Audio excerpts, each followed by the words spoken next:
Hi, everybody, and welcome to another edition of the Generally Speaking podcast.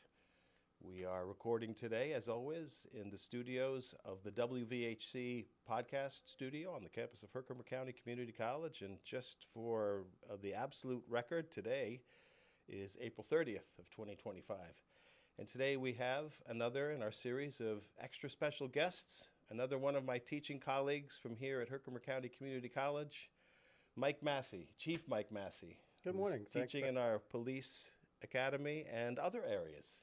Yes, thanks for having me. I run the police academy program here at Herkimer, and I also run the forensic investigation criminal justice classes. Outstanding, outstanding. Now, you might be relatively new here, but you have a long experience in the field of law enforcement I and do. associated things. You want to tell us about that? Sure. How did you get to Herkimer, maybe is the question. So, started way back. I'll tell about my law enforcement career first, if you don't mind. So, I've got 32, going on 33 years of law enforcement experience. Started in Little Falls, New York, as a patrolman, and I moved up through the ranks to sergeant, assistant chief, and spent the last 10 years of my career, 27-year career at Little Falls, as the chief of police. After I retired, I went on the Sheriff's Department, Herkimer County Sheriff's Department, and I still serve as an investigator part-time there, doing elder abuse cases, different various stuff there. So I'm still active in law enforcement, kind of, but my full-time job is here at Herkimer College, and that's where my passion is now. So. Is it safe to say that if it's gone on in the Valley over the last 30 years or so, you've seen it? I've pretty much seen it and probably been involved in it some way or shape or form. So how I came about Herkimer College, I actually went to college here in 2000. I kind of did things backwards. I got in the career, the profession, and then I went to college, and I got my degree here in forensic investigation as well.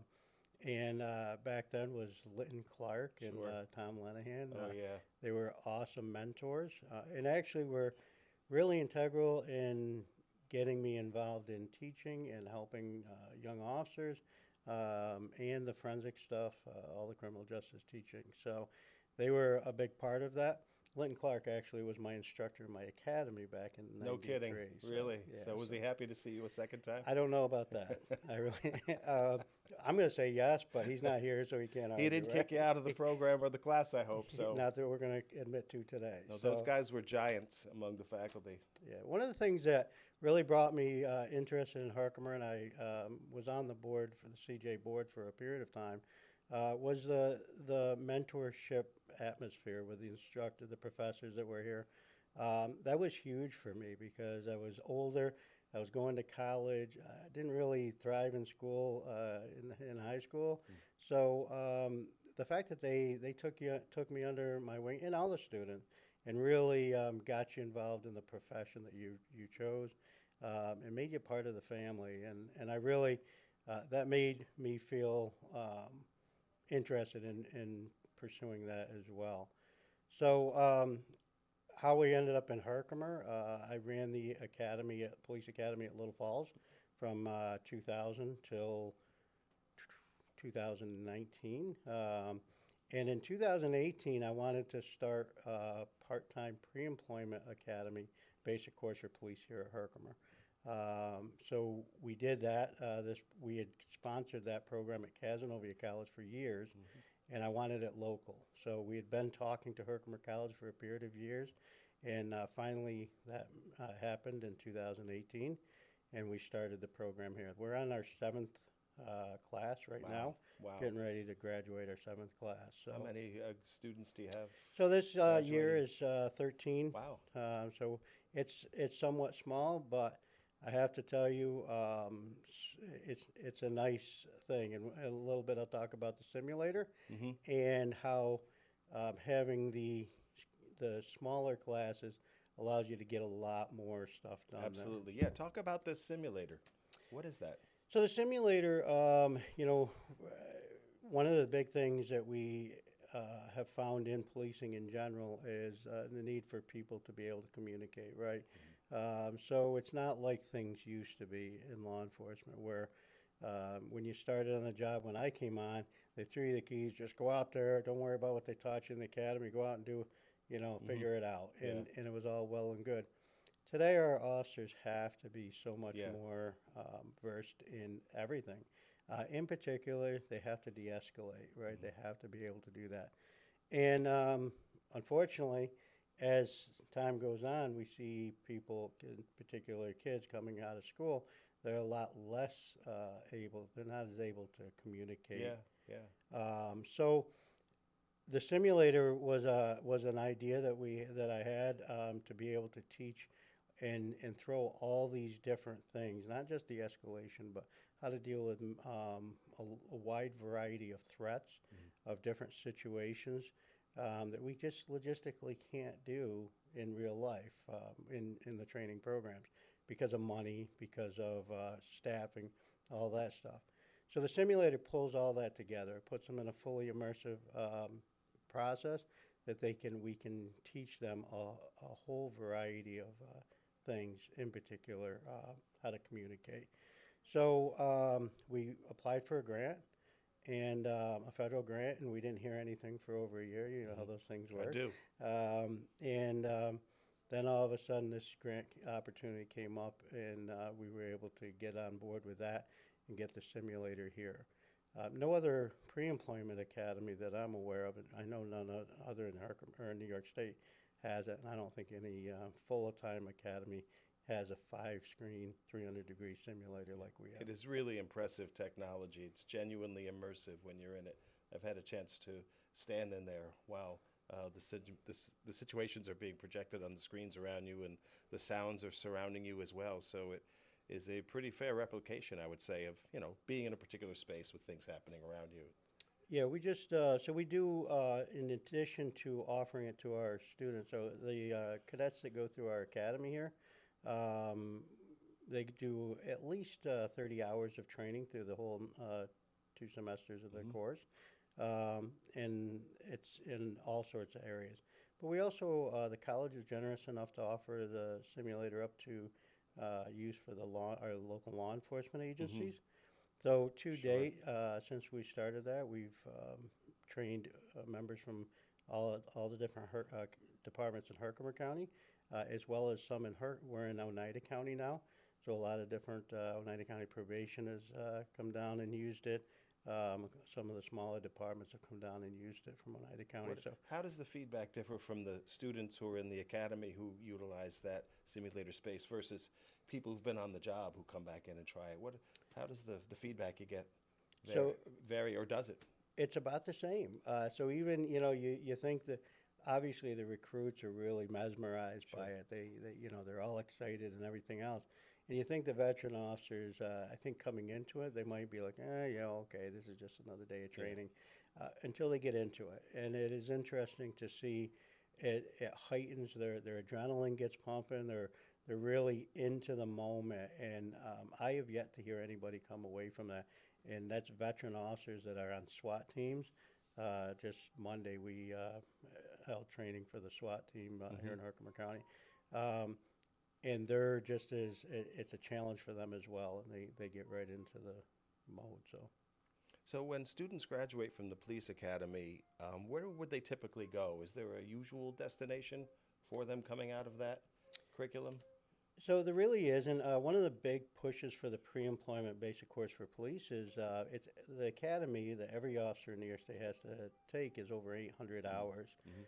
For agencies and municipalities to pay for somebody to sit in class for that length of time, it's a big, huge expense. And then they may not stay there, right? So they may go to another agency, so that now you've spent all that money. So the pre-employment allows them to come into it. They can hire people that have already done this portion of it, and then there's a few things that they have to take afterwards, but it's a big, huge cost savings for them. So we get people from our classes are getting hired all over New York State, down south, Montgomery County, Herkimer County, Oneida County, all over. We've had 3 that have gone through our academies, worked on a department for a year or 2, and they've gone to the state police. So and for them, talking to them afterwards, it was a good stepping stone for them because they got to see, get an idea of what to expect. Obviously, the state police academy is a live-in academy, and it's a lot more intense. But this was a great confidence builder, gave them that stepping stone that they needed, and then they moved on to that. But we have, from our first class here, there's a number of people that are now in supervisory roles in law enforcement. For me, that's the excitement about it, is seeing those officers progress through their career and become supervisors, leaders. And actually, most of them go on to training as well because they enjoy that training atmosphere. We have a number of them that come here and do role playing for us in scenario-based training. So they volunteer every year. So it's like with the mentors when I came to college here, we invite that as well. So how has the training of new police officers changed since you've been on the job? And we've talked about the technological aspect, obviously, with things like the immersive digital simulation. But what kind of needs exist now that require police to be well trained in? And we talked a little bit about the communication skills. Maybe go into that a little bit more. How is it? How's that changed since you've been on the job? So when I came on, like I said, they threw you the keys and here go, and you learn your mistakes, and you really as long as you had a good head on your shoulder, you were going to be okay. That's not really the case anymore today. Our technology that the officers are using, the computers in the cars, the body cams, the being able to put that all together. The increased danger, really, I mean, there's always been danger in the profession, but the increased, the negative attitude mentally. We have a 16-hour program, Officer Wellness, that just gears towards preparing our officers to deal with that negativity that they are going to encounter in the profession. And the big thing is the verbal, right? Being able to talk to people, being able to, they have, we call it tools on their tool belt, right? So their belt is their tool belt. Yeah. And they have a variety of tools. They do have the gun. They also have the taser. They have the pepper, baton, all that stuff. But the biggest tool that they have is their verbal communication skills, right? So in all the things that we do in the academy that we impress upon and we test them in all the time is their ability to choose, decision making, going to that right tool, and also concentrating mainly on their communication capabilities.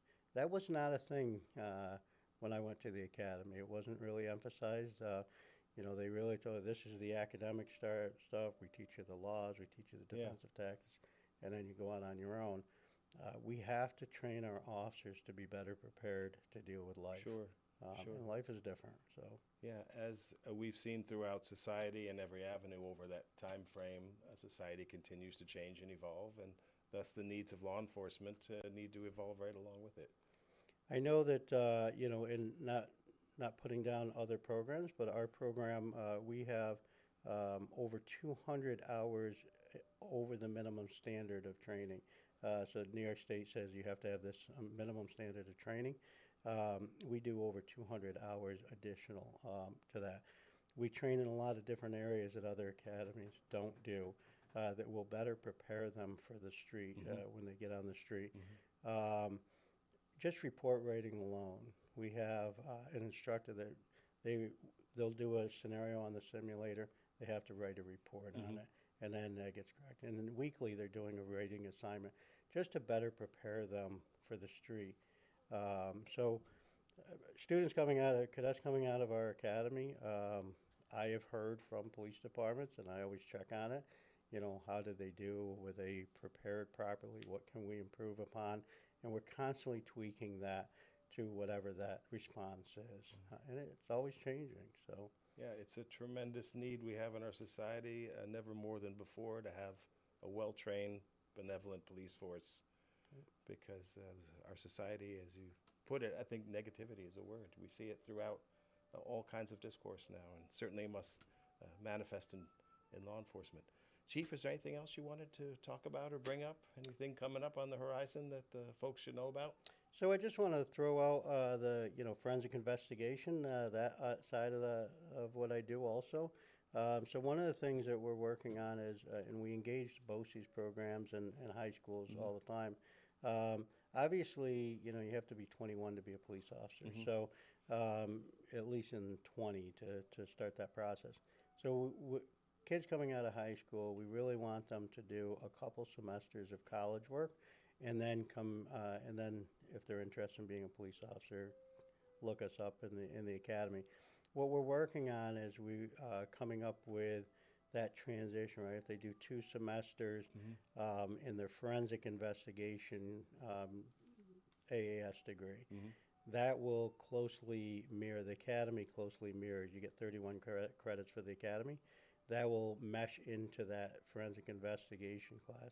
So then they do 2 semesters of regular college work, better prepare them for the academy. Then they do the academy, and then they're eligible to go state police if they want, because they'll have the college credits required. Yeah, terrific. But also they, if they want to finish they go on to just finish their certificate program.